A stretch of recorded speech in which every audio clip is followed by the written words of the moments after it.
tristesse arrive, je sais tu es là, toujours près de moi.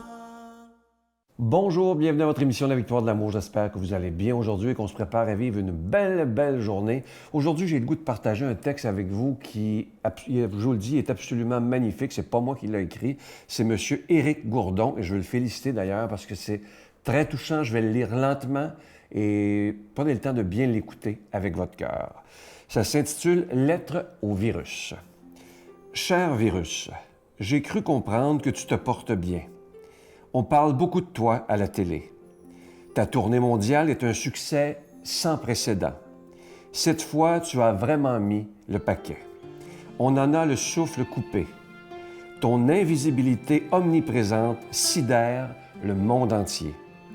Tu as fait la une de tous les journaux, mais pas l'unanimité.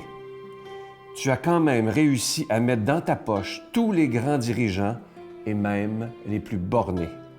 Plus rien n'est pareil depuis que tu es là. Pour se voir aujourd'hui, il faut du Wi-Fi. Pour te résister, il faut se confiner. Tu es vraiment à prendre avec des gants. En frappant à la porte de nos insouciances, elles sont devenues méfiances. Je ne reconnais plus mon quotidien. Les heures semblent plus longues, les repères ont déserté. Nos chemins sont devenus incertains. Tu fais tomber le masque de nos sociétés fragiles en nous faisant porter le chapeau.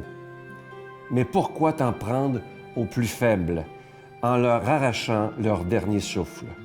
Pourquoi infliger ce dernier voyage sans un au revoir de la famille? Il a fallu fermer les frontières pour que l'humanité s'ouvre sur son destin, un destin qu'elle croyait contrôler.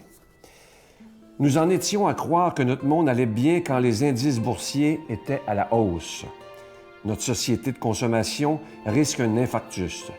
L'encéphalogramme de nos valeurs morales était peu rassurant. L'environnement n'en était pas à son premier AVC. Agonie véritablement caractérisée, causée par la quête de l'avoir au détriment de l'être. Il serait temps de réanimer tous ces cœurs par des messages de partage, de bienveillance, de soutien et tout simplement par des messages d'amour. La solitude gagne du terrain, la violence frappe plus fort, le manque se heurte aux envies et aux besoins, la peur nous tient à l'écart alors que l'empathie l'emporte sur l'égoïsme. Finalement, il faut reconnaître, cher virus, que tu nous offres un temps de réflexion nécessaire pour en tirer des leçons fondamentales et nous réconcilier avec la simplicité de l'essentiel. Tu nous as fait réaliser que notre vraie richesse est celle du cœur et du partage et du temps passé avec ceux qui nous sont chers. Depuis trop longtemps, nous nous étions égarés dans les méandres de l'inutile et du superflu.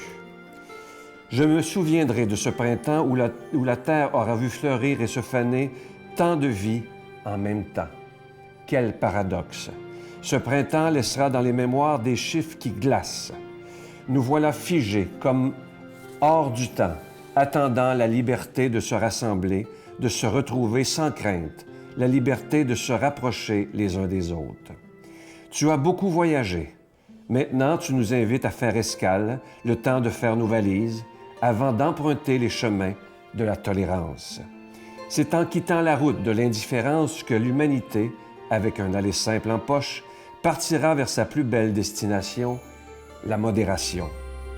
Bien que tu n'aies épargné aucun pays, nous sommes unis dans le confinement et l'isolement, protégés par nos anges gardiens dans tous les hôpitaux.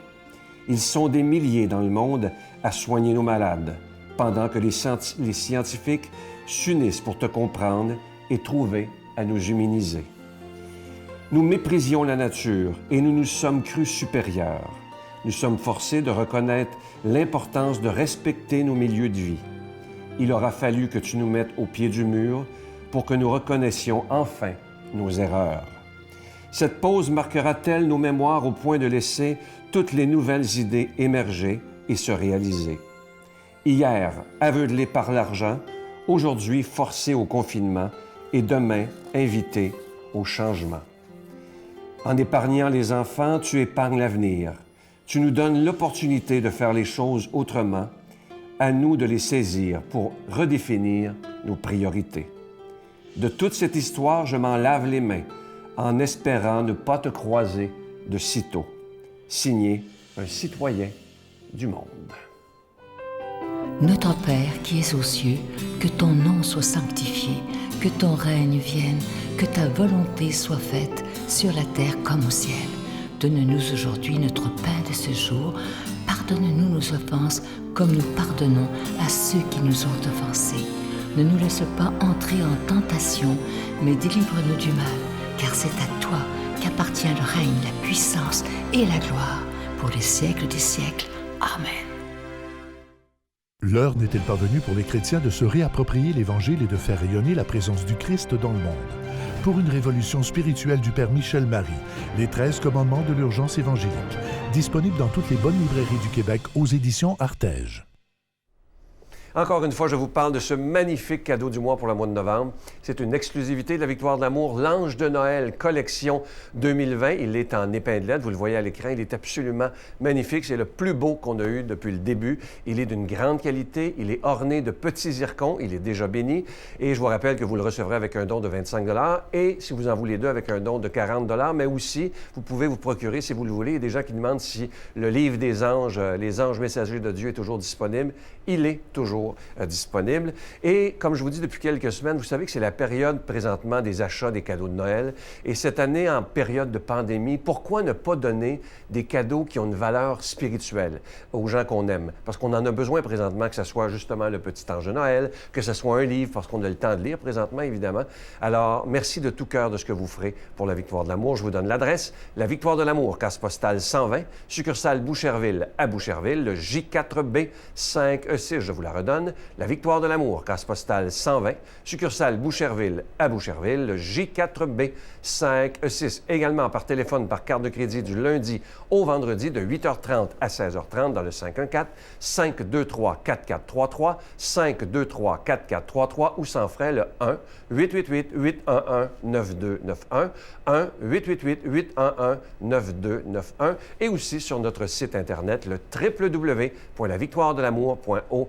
Alors, je vous rappelle le Petit Ange de Noël qui est orné de zircon et vous pouvez aussi toujours vous procurer mon dernier livre, Les Anges messagers de Dieu. Je veux vous remercier de tout cœur de votre très grande générosité.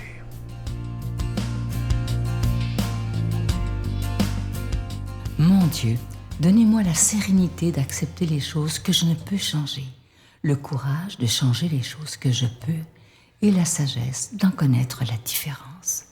Amen. Aujourd'hui, la parole de Dieu est proclamée par notre ami, l'abbé Emmanuel Zétino.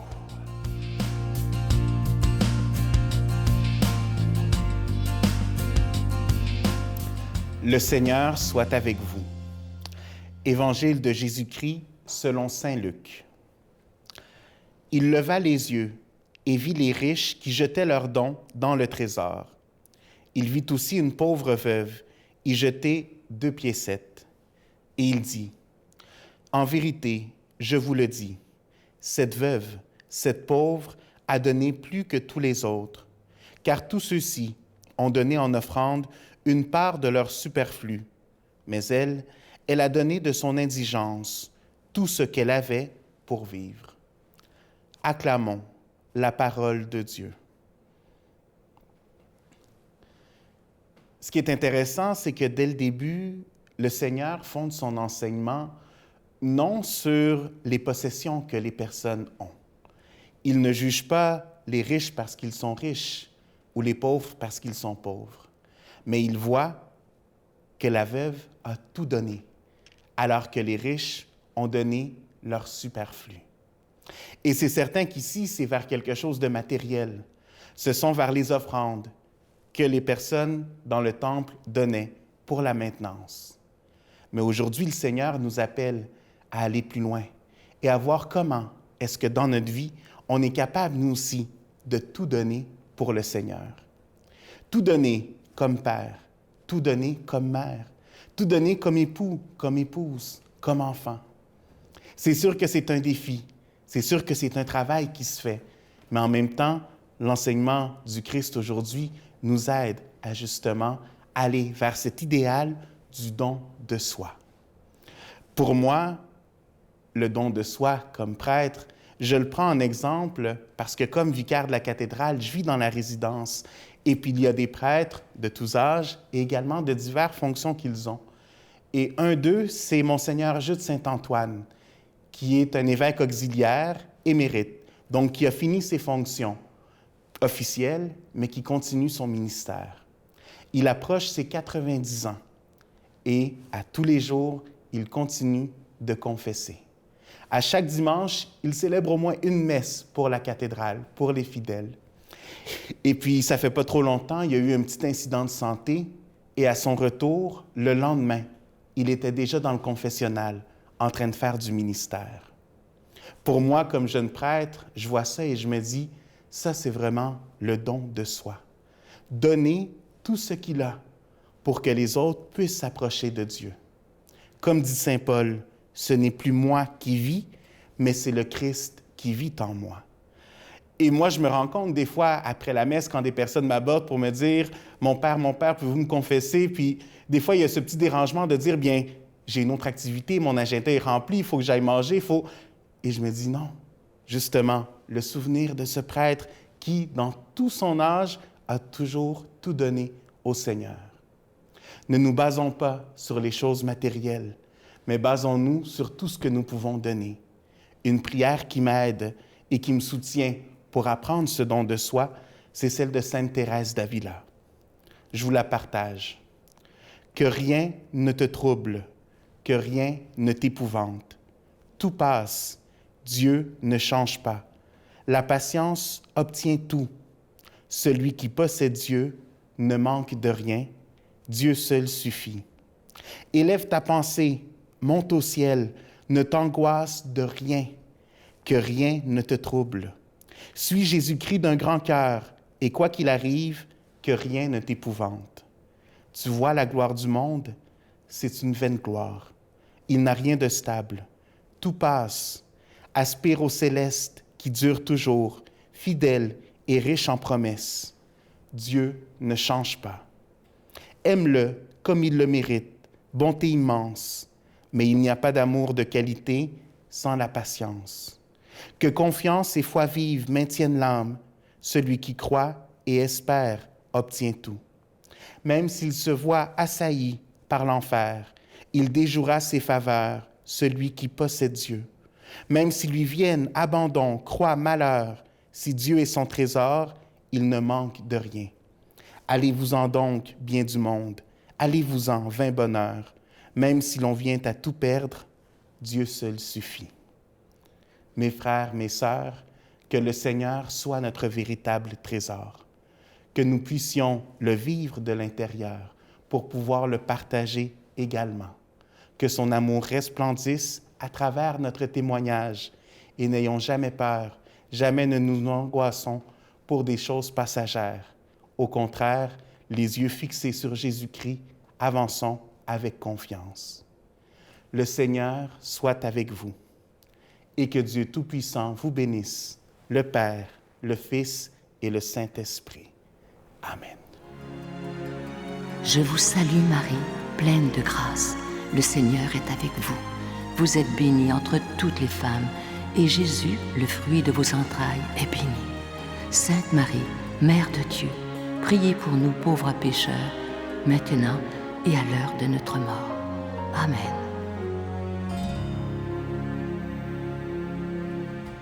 Il me reste que le temps de vous souhaiter une très, très belle journée. Et comme je vous dis souvent, et je vais le répéter souvent, surtout dans ces temps qui ne sont pas faciles, même si ce n'est pas facile, regardons ce qu'il y a de beau et de grand autour de nous. Je vous souhaite une belle journée. À demain. Bye.